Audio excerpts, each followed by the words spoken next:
Do you often stay up late? Yeah, unfortunately, I often stay up late. I often stay up late watching TV.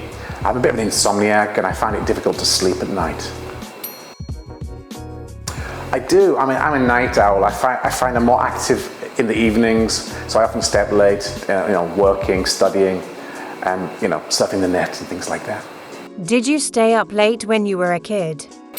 When I was a child, I used to stay up late as well, but of course not as late as I do these days. When I was a child, I had certain bedtimes. My parents were quite strict about that.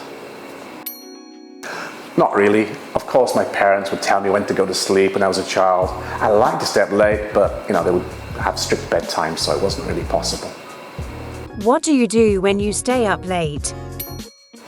When I stay up late, I tend to, watch Netflix, binge watch TV shows I like. Especially at the moment, like Scandinavian dramas, like lots of those, they're very good. But yeah, I'll surf the net. When I stay up late, I often just, waste my time really watching reels, watching, TikTok videos. I think these things are really addictive and it's kind of bad, but, that's what a lot of people, including myself, do these days. What does it feel like the following day when you stay up late? Well, the next day I feel shattered. I feel completely exhausted. I need coffee and Red Bull just to get me out of bed and to get moving, really. It feels exhausting. I feel shattered. When I get up, I feel like, I've not had any sleep, so I just want to, go back to bed. So it starts the day very badly, really.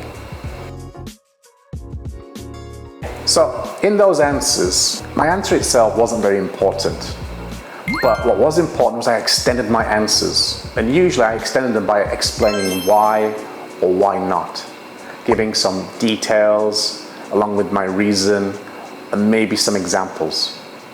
That's what students often fail to do in part 1. You've got to extend your answers to get a better score than, say, 5.5 or 6.